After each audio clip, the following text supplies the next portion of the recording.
ne vient que par-dessus dessus. Toute domination visible, invisible, toute puissance visible, invisible, toute souveraineté visible, invisible, et toute autorité visible, invisible, n'est remis que dans les sites Christ.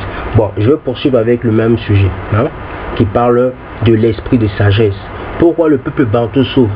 Pourquoi le peuple bantou n'arrive pas à comprendre la vérité, n'arrive pas à comprendre où il est? Moi, je connais mon histoire, d'accord? Ce ne sont pas les autres qui vont venir m'apprendre mon histoire. Ce n'est pas même un soi-disant philosophe africain qui va venir m'apprendre mon histoire. Vous comprenez?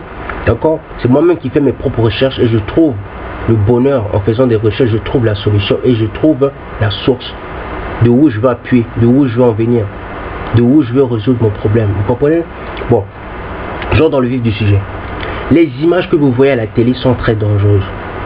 Tous les gens qui font de les sadomasochistes, ils sont possédés par des esprits. D'accord? Les images qu'on peut voir, même que ce soit sur YouTube, n'importe, ça possède. D'accord? C'est pour ça qu'ils ont blanchi la couleur de Christ. Parce qu'ils savaient qu'en blanchissant, ils allaient posséder. C'est un fétichisme. Bon. Je veux juste exprimer le fétichisme sexuel. Est une excitation sexuelle causée par un contact visuel ou physique d'un objet, d'une partie du corps spécifique ou d'une situation. Ce type de fétiche peut inclure le partialisme, toucher aux visualisation des parties du corps, entre autres seins, fesses, jambes, nombril, mains, nains, nez, joues, narines ou plus communément pieds, un ou plusieurs objets, gants, collants, bottes et chaussures, une matière, cuir et latex. La toute première utilisation du mot fétichisme concerne l'adoration par des peuples non occidentaux d'idoles ou d'objets fétiches censés être dotés d'un pouvoir. Je vous dis, c'est faux. Les occidentaux, avant qu'ils viennent avec la chrétienté, c'était déjà des féticheurs. C'était déjà des idolâtres. Vous comprenez? Je l'ai prouvé dans la première vidéo que les occidentaux, les européens, avant qu'ils viennent nous apporter la chrétienté, ils étaient déjà des idolâtres. La seule nation au monde qui n'est pas idolâtre, si on voit bien, ce sont les Bantous. C'est eux qui nous ont ramené leur chrétienté. Vous comprenez? Ce sont les Égyptiens noirs là, c'est eux qui nous ont ramené, c'est eux aussi ils nous ont ramené leur idolâtrie.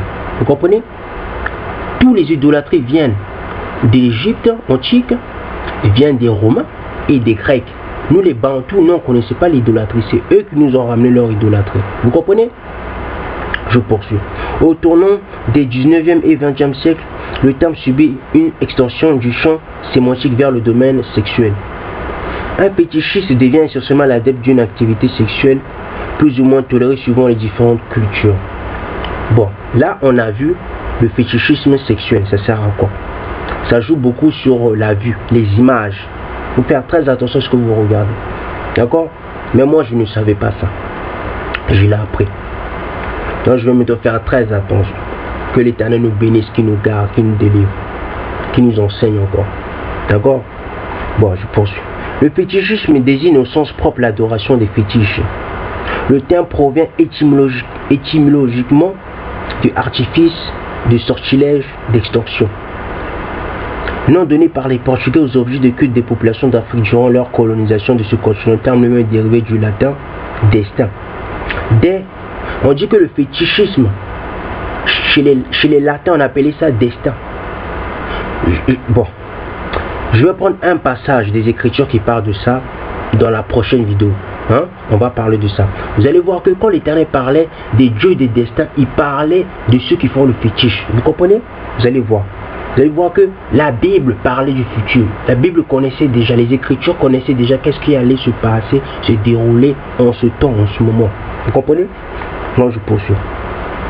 Dès le XVIIIe siècle, cette notion est reprise en anthropologie, puis en philosophie sur la question de la croyance et de l'objet de la religion. Pour l'anthropologue et le sociologue, le fétiche est un report de l'affectivité sur un objet unique ou composé. Symbolique en lui attribuant une efficacité supérieure à la sienne en réalité. Donc, on dit que le fétichisme, on dit que quelqu'un qui fait du fétiche, c'est quelqu'un qui adore l'image qu'il a fait plus que lui-même. Vous comprenez? Donc c'est quelqu'un, mentalement, en esprit, il est dérangé. Il n'est pas là, il a perdu la raison, le bien, le mal. Vous comprenez? Ça veut dire quoi le fétiche? Tous ceux qui vont venir vous dire oui, le fétiche est bon, parce qu'ils ont dans leur cerveau, ils ont un esprit dérangé. Vous comprenez? Je poursuis. Bon, on va maintenant prendre la connotation. La connotation du fétiche. Vous allez voir c'est quoi le fétiche. Tous ceux qui vont venir vous dire des choses, oui, le fétiche, c'est pas de l'idolâtrie, parce qu'ils comprennent, de un, ils comprennent même pas qu'est-ce qu'ils racontent, de deux, ils connaissent même pas leur histoire, de trois, ce sont des gens, ils sont ailleurs, ils ont des pensées ailleurs, ils sont voûtés, ils sont possédés, d'accord? Je l'ai déjà démontré, tous ceux qui font les cultes de Mami Wata, ils sont voûtés, ils sont des possédés. Je l'ai déjà démontré de A à Z. Tous ceux qui viennent sur Facebook, ils sont contents de se montrer, oui, Mami, ils mettent la sirène des eaux, mais parce qu'ils sont possédés. Ce sont des gens qui ne connaissent même pas leur histoire. Parce que s'ils connaissaient, ils n'allaient même pas mettre sur Facebook ce qui va leur ridiculer, ce qui va leur faire moquer. On va se moquer d'eux à cause de ces images taillées. Vous comprenez? Ce sont des gens qui ne connaissent même pas leur histoire, manque de connaissances. Bon. Le fétiche, connotation veut dire. L'étymologie du terme fétiche via le terme portugais et les évolutions de son sens montrent que l'idée de quelque chose de fabriqué a induit certes d'artifice et de trafiquer, voire de faux où il y a des manigances magiques comme le sortilège. Donc on dit que le fétiche va avec les sortilèges, on dit que le fétiche va avec la magie. Nombreux vont venir dire oui mais les blancs, les européens qu'est-ce qu'ils racontent? C'est vrai, ce qu'ils disent c'est vrai, d'accord? Je poursuis. Parce qu'ils vont venir vous raconter des belles langues, hein, comme le professeur Basson qui nous met tous dans la farine, qui nous enroule tous dans la farine. Donc je poursuis. En plus c'est un Bantou qui ne connaît même pas son histoire, il croit que c'est un Égyptien. Depuis quand un Bantou est un Égyptien? Depuis quoi? Je poursuis. Depuis quand les Bantous n'en faisaient du fétiche? Mais ce sont les Égyptiens qui nous ont ramené leur fétiche. D'accord, je poursuis. Le terme fétiche est un terme introduit dans l'ethnologie par Charles de Brosses entre 1756 et 1762. Brosse était aussi politique, président du Parlement de Bourgogne, philosophe et homme d'affaires, ce que semble refléter sa vision du fétichisme qui définit comme forme de religion dans laquelle les objets du culte sont des animaux ou des êtres inanimés que l'on divinise. C'est vrai, c'est ça le fétichisme, vous comprenez? Regardez, ça c'est du fétichisme là. Regardez, l'islam là, c'est du fétichisme, hein. On ne va pas nous mentir. Donc je repars en arrière. Tout ce qui se tourne sur la Kaaba, ce sont des féticheurs. Je repars en arrière, on dit. Hein? Ce que semble refléter sa vision du fétichisme qui définit comme forme de religion dans laquelle les objets de culte sont des animaux ou des êtres inanimés. Inanimés veut dire des êtres qui n'ont pas de vie. Qui n'ont pas de vie. Regardez, je vais essayer d'aller loin. Voilà. Inanimé veut dire, ça veut dire mort. Qu'est-ce que ça veut dire mort? Mort veut dire est l'état irréversible d'un organisme biologique ayant cessé de vivre. Donc, ceux qui font du fétichisme, ils taillent des objets qui n'ont pas de vie. Vous comprenez? Bon, je poursuis. Donc, ce que semble refléter sa vision du fétichisme qui définit comme forme de religion dans laquelle les objets de culte sont des animaux ou des êtres inanimés que l'on divinise, ainsi transformés en choses douées d'une vertu divine. Donc c'est même irréfléchi, je dis, c'est être un borné dans l'obstination irréfléchie de adorer déjà des êtres, non, des bois. Vous comprenez? C'est même pas logique. Quelqu'un qui a un cerveau normal ne peut pas accepter ça. Vous comprenez? Donc je poursuis. La notion de fétichisme implique un observateur, comparant des croyances ou un culte à d'autres, sans nécessairement adhérer lui-même à l'un ou l'autre. Charles de Brosse utilise une démarche comparative, utilise le présent des nations modernes pour tenter d'éclairer le passé des anciens peuples. Il différencie nettement le fétichisme de l'idolâtrie. C'est la même chose. Quand on parle du fétichisme, on parle de l'idolâtrie. Vous comprenez? C'est la même chose. L'idolâtrie et le fétichisme, c'est la même chose. Je poursuis. Donc, tous ceux qui nous disent de repartir dans le culte des ancêtres, nous les Bantous, on n'est pas des idolâtres. Nous, les Bantous, avant que les Égyptiens viennent nous ramener leur idolâtrie, avant que les Occidentaux viennent nous ramener leur chrétienté, on connaissait déjà Zambi. Vous comprenez? Et nous, nos Zambi à nous les Bakongo, je ne parle pas des autres Bantous. Si les autres Bantous croient que Christ a une forme, croient que l'Éternel a une forme, ça c'est eux. Nous les Bakongo, nous on savait que l'Éternel n'avait pas de forme. Vous comprenez? L'Éternel, nous on savait que l'Éternel il était en forme. Vous comprenez? Donc tous ceux qui viennent sur YouTube qui disent oui l'Éternel a un corps, tout ça, c'est faux. L'Éternel n'a pas de corps. L'Éternel est informe. D'accord? Ce qui veut dire que son corps à lui est informe. Son corps à lui n'a pas de forme. C'est ça, informe. Vous comprenez? Il y a des corps formés et il y a des corps informés. Vous comprenez? L'Éternel n'a pas de corps formé. Il a un corps informé. Je poursuis. Où l'objet a fonction de représentation et recuse toute faculté symbolisante à l'objet dans le cadre du fétichisme. Il s'attache à confronter une région d'objets au culte de l'Égypte ancienne. Donc on dit que le fétichisme vient même des cultes de l'Égypte ancienne. Vous comprenez? Et ce sont les mêmes gens qui veulent qu'on aille adorer des bois. Où est leur intelligence? D'où ils viennent? Est-ce qu'ils viennent sur terre? Est-ce qu'ils viennent sous terre? Est-ce qu'ils viennent d'un endroit qui n'a rien à voir avec la réalité de l'être humain? Vous comprenez?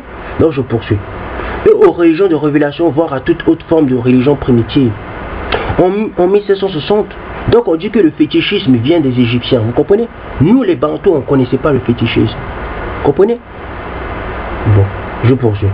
En 1760, il présente le fétichisme comme un culte puéril limité à la vénération d'un objet, à une religion non intellectuelle résultant d'un procès purement aveugle, impulsif, affectif, avec des passions, des besoins, des craintes, mais jamais aucun discernement. Vous comprenez pourquoi ils sont venus berner le noir? Parce qu'ils savaient que le noir, ils aimaient le fétichisme. Ils savaient que le noir n'avait pas un discernement. Ils savaient que le noir, je repars, ils savaient que le noir aimait vénérer des objets sans réfléchir. Il savait que le noir était quelqu'un d'affectif. Comprenez? Affectif de quoi? Des passions, des besoins, des craintes, mais jamais de discernement. Et pour venir finaliser leur chrétienté, il fallait qu'ils attrapent les Bakongo. C'est quand ils ont eu les Bakongo, l'Afrique, les Bantous sont tous tombés. Vous comprenez? Il fallait attraper la lumière, eux qui détenaient la connaissance. Donc ils ont attrapé les Bakongo. Tous les Bantous sont tombés. Vous comprenez? Je poursuis. A l'inverse, David Hume considère le fétichisme comme prenant du polythéisme et le connote plus ou moins comme un synonyme d'idolâtre. Parce que tout le monde qui parle des faits, tout le monde qui dit repartons au culte de nos anciens. Nous les Bantous, nous on connaît le culte de nos anciens. C'est quoi? C'est Nzambi Ampango. Vous comprenez?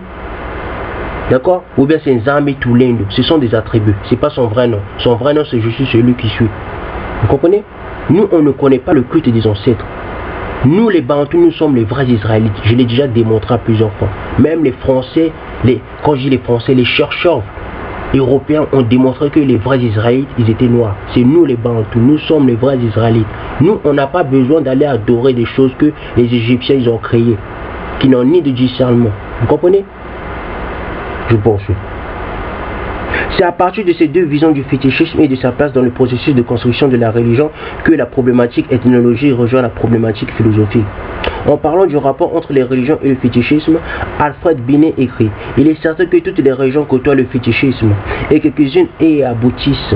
C'est ainsi que Binet analyse les crises d'iconoclasme des religions monothéistes. Telle destruction par certains chrétiens des iconostases de la religion chrétienne orthodoxe qui n'a jamais renoncé aux icônes. » Donc on dit que la religion chrétienne orthodoxe, ce sont des idolâtres. Donc on dit que, repartez, je repoule. La religion chrétienne orthodoxe, ce sont des idolâtres. Donc vous comprenez? On sait tous que la religion catholique, ce sont des idolâtres. Donc, eux qui nous ont ramené la chrétienté, ils étaient déjà des idolâtres. Vous comprenez? Vous comprenez que eux qui nous ont ramené la Bible, l'histoire de la Bible, ça ne leur appartient pas. Ce n'est pas leur histoire. Vous comprenez? Parce que c'était déjà des idolâtres. Les mêmes qui nous ont barbarisés, c'était déjà des barbares. Vous comprenez? Comment vous voulez que des barbares nous civilisent? Comment vous voulez que les barbares nous apprennent l'humanité? C'est sachant que ce sont déjà des barbares. C'est pour ça que nous souffrons, parce que nous sommes devenus des barbares aussi. Donc je poursuis. On peut aussi se rappeler l'épisode de la destruction des Bouddhas Jean des pierres de Bamignon par les talibans d'Afghanistan. Même les Chinois, ce sont des idolâtres. Vous comprenez?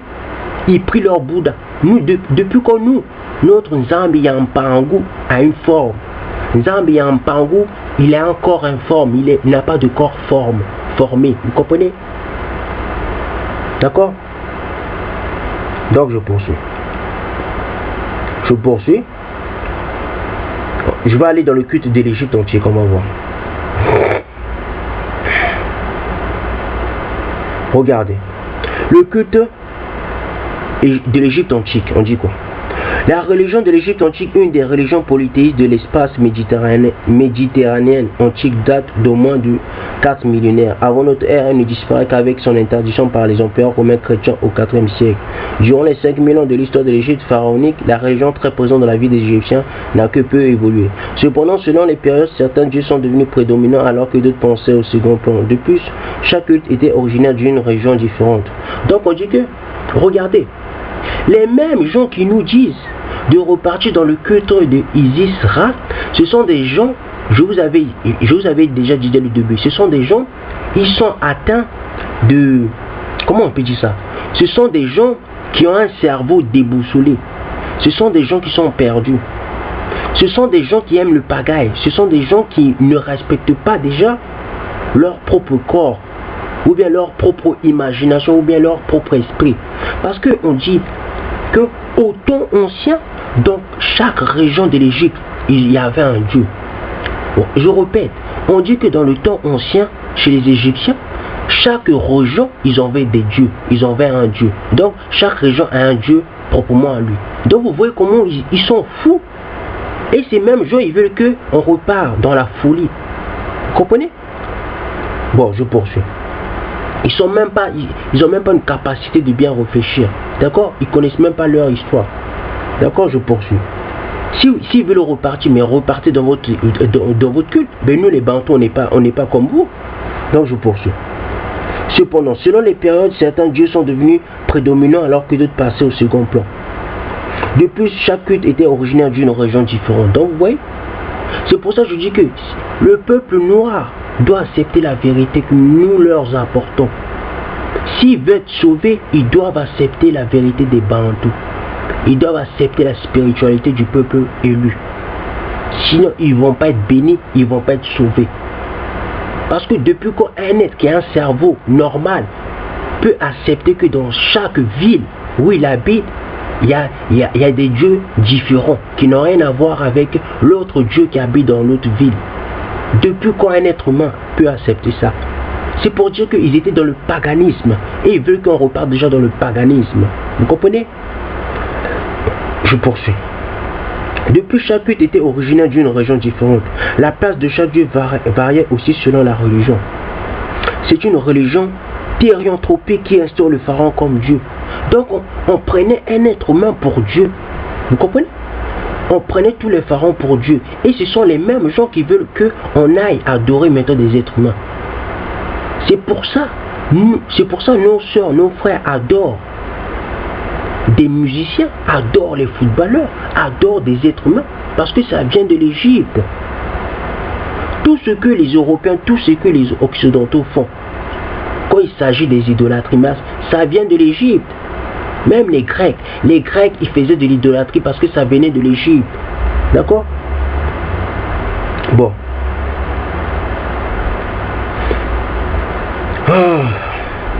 Attendez, je vais prendre un autre passage. Un autre passage. On va prendre un autre passage. Oh, excusez-moi. On va prendre un autre passage. Bon, on va prendre Mané. Mané. C'est quoi Mané? Les mânes, apparentés aux génies, aux larves, aux pénates, aux larves et parfois confondus avec eux, sont dans la religion romaine. Donc on dit que la religion romaine, ceux qui nous ont apporté la chrétienté, c'était déjà des idolâtres. Vous comprenez? Je poursuis.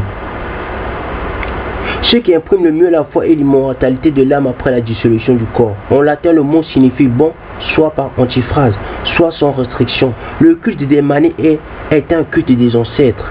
Donc, ceux qui disent qu'on reparte dans le culte des ancêtres, mais on est déjà dans le culte des ancêtres, parce que ceux qui nous ont apporté la chrétienté, ils font le culte des ancêtres, parce que les Romains, leur vrai culte, c'est le culte des ancêtres. Vous comprenez? On l'appelle ça les manées, on appelle ça les génies. Donc, excusez-moi. Donc, je poursuis, excusez-moi. Ceux qui expriment le mieux la foi et l'immortalité de l'âme après la dissolution du corps. Donc, le culte des manées est un culte des ancêtres. Il ne semble pas correspondre avec un défunt en particulier, mais une profession de foi en l'immortalité. Un rite rendu aux esprits des ancêtres, défunts cohabitant avec leurs descendants. Un hommage à la perpétuité de la race. Donc, d'où vient le mané? D'où vient le culte des ancêtres? Le culte des ancêtres vient de la chrétienté. Qu'est-ce qu'on dit? La dédicace DM ou 10 manibus au dieu Mané est encore présent sur cette tombe chrétienne du 3e siècle. Donc les Romains, l'origine des Romains, c'est le culte des ancêtres. Ils faisaient déjà le culte des ancêtres. Vous comprenez? Donc les mêmes Égyptiens noirs, les mêmes Africains veulent qu'on reparte déjà dans le culte des ancêtres. Oublions qu'on est déjà dans le culte des ancêtres. Vous comprenez? Tout ce que les Africains font d'abomination, c'est ce que tous les Blancs font déjà, les Occidentaux font déjà. Vous comprenez? Parce que les Occidentaux priaient, faisaient le culte des ancêtres il y a 3000 siècles de cela. Je poursuis. En latin, manus bon s'oppose à imanus mauvais. Comme le gaulois mat bon, il est issu du radical indo-européen comme ma bon attend. Donc, dérive aussi des mots comme mané, matin, la bonne heure, matuta, horreur, déesse du matin, maturus, mûr, mature qui est dans l'âge convenable. Bon, on va pas trop rester dans les noms comme ça, d'accord? On va pas trop rester dedans. Les dits, mané, Dieu, mané signifie peut-être bon Dieu. Émane par euphémisme les âmes des morts. La déesse des manes se nomme Mania. Ils sont aussi appelés dits parents. Bon, on va pas rester trop dedans. On va pas trop rester dedans. Bon, on va essayer de prendre les rites. On va essayer de prendre les rites.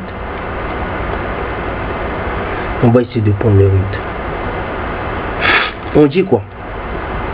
On dit la fête se célébrait au mois de février du 13 au 26.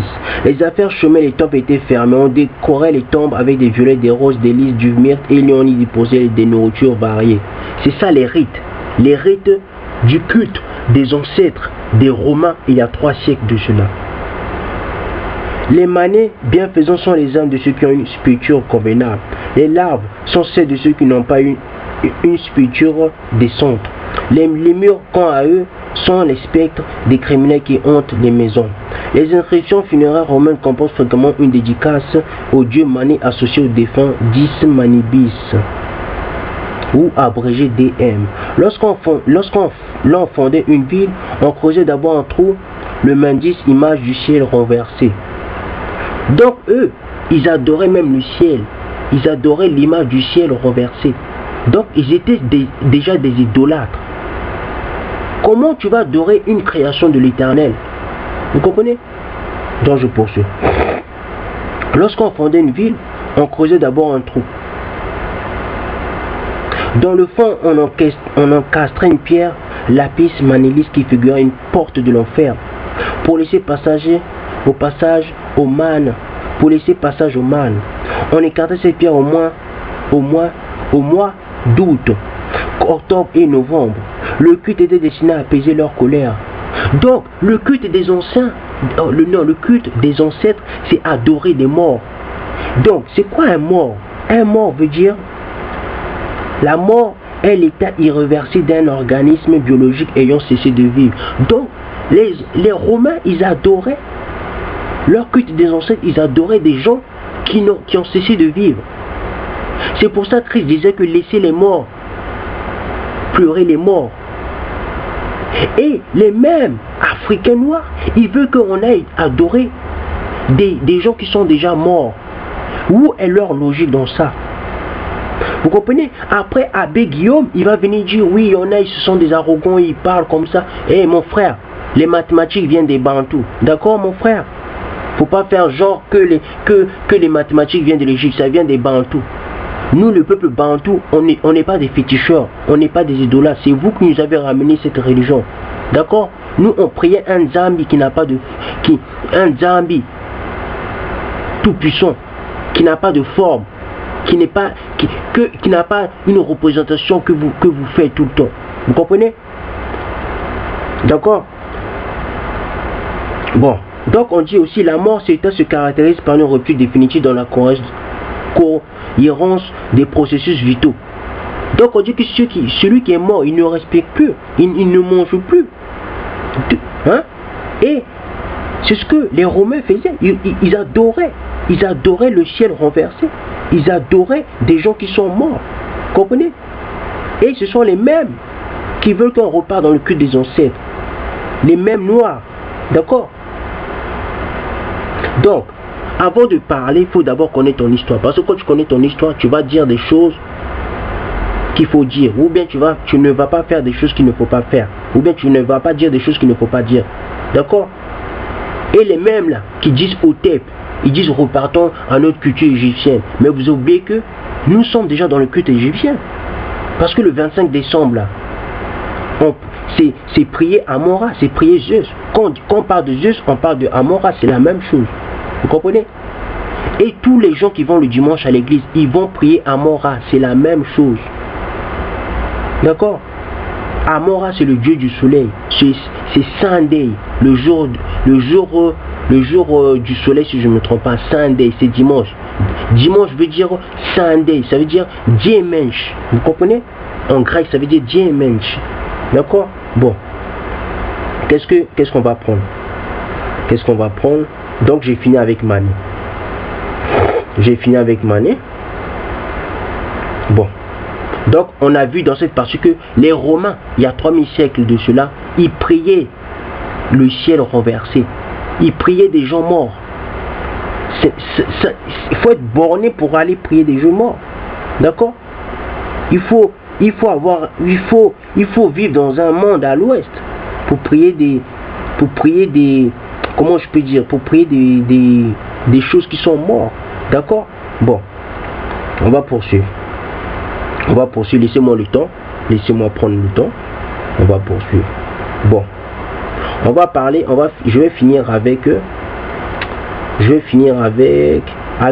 la relation traditionnelle africaine.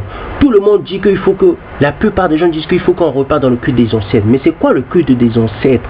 Bon, on va voir. Le culte des ancêtres. Hein? La notion de religion traditionnelle africaine est une représentation de l'ensemble des religions non rattachées à l'Ancien Testament pratiquées en Afrique subsaharienne. Comme toutes les sociétés africaines ont des pratiques religieuses qui évoluent depuis leur création, se mélangent au gré des mouvements de population. En Afrique, les adeptes de religions dites africaines traditionnelles seraient environ 100 millions. Ce qui représenterait 70% des adeptes des religions dites traditionnelles. Dans le monde, il ne représenterait cependant que 12% de la population africaine. 45% des Africains étant chrétiens et 40% environ musulmans. Le cadre religieux du continent africain est une grande richesse qui correspond à la variété de la population. Mais c'est un danger. C'est pour ça que nous sommes en esclavage. Comprenez? Il y a beaucoup de démons, il y a beaucoup de fétiches en Afrique. C'est pour ça que nous sommes en esclavage. Parce qu'il y a beaucoup de paganisme, il y a beaucoup de pagaille, il y a beaucoup de désordre. Vous comprenez? C'est très dangereux. Pour certains auteurs, les religions africaines traditionnelles participent d'un modèle unique avec une base commune caractérisée par le culte des ancêtres. Vous allez maintenant voir c'est quoi le culte des ancêtres. Ils croient que nous les Bantous, on avait le culte des ancêtres. Mais ils ne comprennent pas que l'histoire, le peuple Bantou, il ne priait pas des idoles avant. Vous comprenez? Donc je poursuis. Une base commune caractérisée par le culte des ancêtres, la croyance en la réincarnation. Vous comprenez d'où vient le culte des ancêtres, d'où vient Mami Wata? Parce qu'ils croient que les réincarnations existent. Ce sont des gens, ils vivent à l'ouest du monde matériel. Ils vivent à l'ouest, ils ne vivent pas dans ce monde. Ils sont là dans ce monde avec un corps, avec un cerveau, mais leurs pensées ne sont pas de ce monde-ci. Vous comprenez? Donc je poursuis. Le culte des ancêtres de la croyance en la réincarnation, un aspect initiatique et dans la majorité des cas. Le matriarcat, le totémisme et l'impartialité de Dieu. Maintenant, exemple de tradition religieuse en Afrique subsaharienne.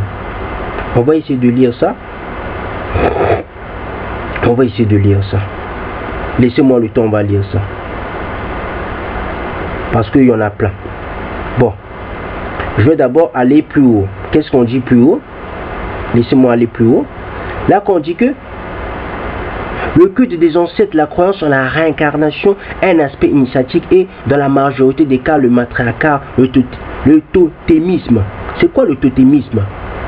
C'est quoi le culte des ancêtres du totémisme? C'est quoi? On va lire. Vous allez voir c'est quoi le totémisme. Le totémisme, c'est du fétiche, c'est de l'idolâtrie. Donc, les mêmes gens qui viennent nous dire d'aller dans le culte des ancêtres, ils nous parlent d'aller adorer des images du ciel, d'aller adorer le ciel, qui est une création de l'éternel, qui est une conséquence. Donc, ils disent aussi d'aller faire du totémisme. Mais le totémisme, là, c'est quoi? La conception traditionnelle du totémisme par les anthropologues associe plusieurs éléments. Ancêtres. Le totem est une espèce naturelle, un animal ou un végétal. Donc ils veulent qu'on aille adorer des animaux, et non des animaux ou bien des végétaux. Vous voyez comment le noir est arrivé à un niveau un peu bizarre. Le noir réfléchit comme un animal maintenant, on dirait. Réfléchit comme un végétal. Et pourtant le végétal n'a même pas de cerveau. Et pourtant l'animal a un cerveau d'instinct. Vous comprenez à quel niveau on est arrivé? Donc ils veulent qu'on aille adorer, faire des images taillées d'animaux. Vous voyez? Donc je poursuis. Bon, ancêtre, le totem est une espèce naturelle, un animal ou un végétal, parfois un phénomène naturel. Présenté comme un ancêtre mythique ou un parent lointain de son groupe social, en général le clan. Parfois la fratrie, la classe d'âge. Cette espèce symbolique peut être représentée par un totem ou sens d'objet rituel sculpté, peint, façonné. Donc ils veulent qu'on aille peindre des choses, puis on va les adorer. Ils veulent qu'on aille façonner des choses, puis on va les adorer. Vous voyez quel est leur cerveau, quel est leur niveau intellectuel. Donc je poursuis. Hein? C'est quoi encore le culte des ancêtres? C'est éponyme, souvent cet ancêtre donne son nom au clan. Les 5 principaux totems des Ojibwe étaient la crouille centrée, le poisson-chat, le huard, l'ours et le martre. Donc c'était ça leur dieu. Leur dieu c'était quoi? Sculpté, c'était un ours, c'était un huard, c'était un martre. Et vous voulez quoi? Vous voulez que les occidentaux ne viennent pas vous maltraiter, sachant que vous réfléchissez comme des morts. Vous êtes déjà des morts. D'accord? Bon, je poursuis. Comprenez pourquoi les occidentaux viennent vous maltraiter. Parce que vous êtes des idolâtres. Vous adorez des choses qui ne vivent pas, qui n'ont pas de vie. D'accord? Bon, je poursuis. Ce qu'encore le culte des ancêtres, c'est homologie classification. Le totem est une façon d'établir des corrélations entre d'un côté les végétaux ou les animaux et de l'autre les groupes humains sociaux. Le terme totem sert parfois chez les Ojibwe à énoncer son appartenance clanique. Makwa, Nendotem, l'ours est mon clan. Il s'agit en fait d'une formule abréviative qui recouvre la signification suivante. Je suis apparenté avec celui qui appartient au clan dans les pinômes et l'ours dont j'appartiens à ce clan. Comprenez? Donc, si tu t'es apparenté à un clan qui était l'ours, donc tu vénérais cet ours. Donc si tu t'es apparenté à un clan qui vient du serpent, tu vénérais le serpent, tu adorais le serpent. Vous voyez comment ils sont arrivés à un niveau qu'ils réfléchissent, qui n'ont même pas de sagesse, ils n'ont même pas de savoir, ils n'ont même pas de connaissance des choses déplorables, abominables, comment on a dit ça? Inintellectuel. Vous comprenez? Comment vous voulez pas qu'on soit esclave? Comment vous réfléchissez d'une manière comme ça? Comment vous voulez pas qu'on soit esclave? Posez-vous les questions. Même un animal réfléchit mieux que cela. Réfléchit mieux que les idolâtres. Donc je poursuis. C'est quoi encore le culte des religions et le culte des ancêtres chez les Africains? Le totem est sacré, on ne le consomme pas, on le respecte, on le craint. Donc on craint quelque chose que toi-même tu façonnes, quelque chose que toi-même tu fabriques. Et vous dites que vous n'êtes pas encore esclave. Comment vous voulez que les Européens vous respectent? Comment vous voulez que les Chinois vous respectent? Vous les idolâtres. Donc je poursuis. Comment vous voulez que ceux qui disent qu'une Otep, on vous respecte?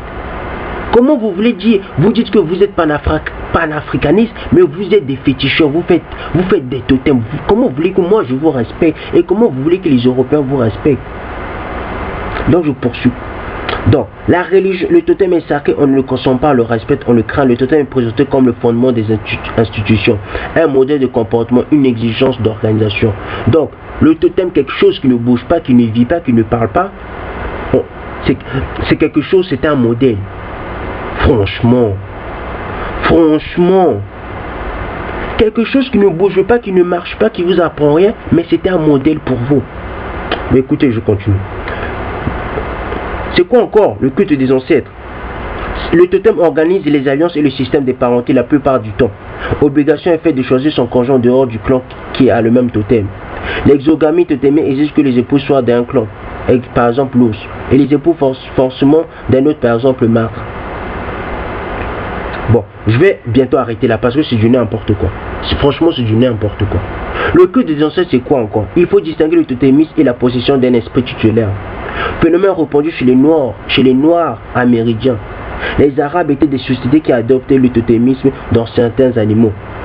Bon, j'ai tout dit.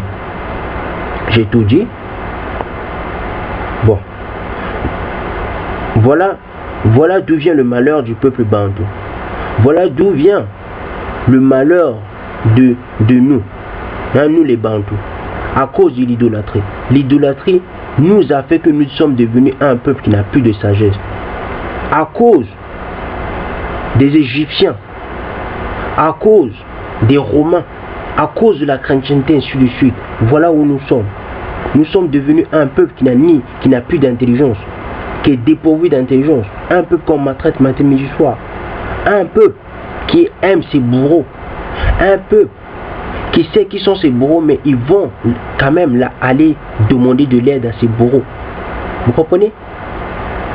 Parce que c'est devenu des gens qui n'ont plus d'intelligence, dépourvus d'intelligence. Donc je poursuis. C'est quoi le culte des ancêtres? Au début des différences entre les régions africaines, il est possible de distinguer quelques éléments communs à différentes traditions religieuses. Bon. En premier lieu, les religions dont nous parlons ici reposent sur la croyance en un seul Dieu que l'histoire des religions définit comme l'être suprême. Après avoir créé le monde, ce Dieu créateur se retire et intervient rarement dans les affaires humaines. Il est le garant de l'ordre établi des choses. À la mort, le corps reste sur terre tandis que l'âme rejoint le monde invisible. Selon le degré de bonne ou mauvaise action qu'il accomplit sur terre, il pourra soit se réincarner pour se parfaire toujours plus, jusqu'à rejoindre les ancêtres vivants au sein de Dieu.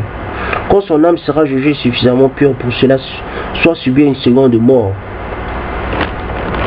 Bon, le culte des ancêtres, ils croient qu'il y a une réincarnation. Vous comprenez? Ceux qui croient qu'il y a une réincarnation, ce sont des gens qui font de la magie. Ceux qui croient qu'il y a une réincarnation, les francs-maçons aussi croient qu'il y a une réincarnation. Ceux qui croient qu'il y a une réincarnation, les sorciers croient aussi qu'il y a une réincarnation. Donc, les mêmes personnes qui disent que nous repartons au culte des ancêtres, ce sont des sorciers. Ce sont des magiciens, ce sont des francs-maçons, ce sont des Illuminati. Vous comprenez? Bon, je poursuis. L'être suprême est rarement l'objet d'une vénération ou d'un culte. Par exemple, Ngai, le dieu Kikuyu Kenyan, est censé s'être retiré sur le mont du mont Kenyan, où il ne prend aucune partie active aux vicissitudes de ces créatures. Cependant, les Kikuyu tournent toujours le visage en direction de la montagne lorsqu'ils prient en témoignage de respect. Mais pourquoi ils font ça? Parce que derrière leur histoire, parce que le mont Kenyan, la montagne de Kenyan, représente quelque chose de glorieux. C'est où Maza allait implorer l'Éternel. C'est où nos ancêtres allaient implorer l'Éternel. Vous comprenez? Bon, je poursuis. Les peuples africains sont tous monothéistes dans leur religion traditionnelle. Et chaque religion a son nom pour désigner Dieu. Amon pour les Dogons. On sait bien tous que les Dogons, ils font des sacrifices humains. Je l'ai prouvé de A à Z dans la première vidéo. Les Dogons font des sacrifices humains. D'accord? Je poursuis. Pour Ngaye pour les Maasai. Maa Ngala pour les Mandingues. Geno pour les Peuls. Nzambi pour les Bantous. Vous comprenez? Nous, le peuple Bantou, on a un Dieu qui n'a rien à voir avec les Dogons. On a un Dieu qui n'a rien à voir avec les Mandingues, avec les Peuls. Vous comprenez? Nous, nos dieux à nous, n'a ni forme. C'est Nzambi Yampangu, c'est Nzambi Tulendo. Ou bien oui, Tulendo. D'accord?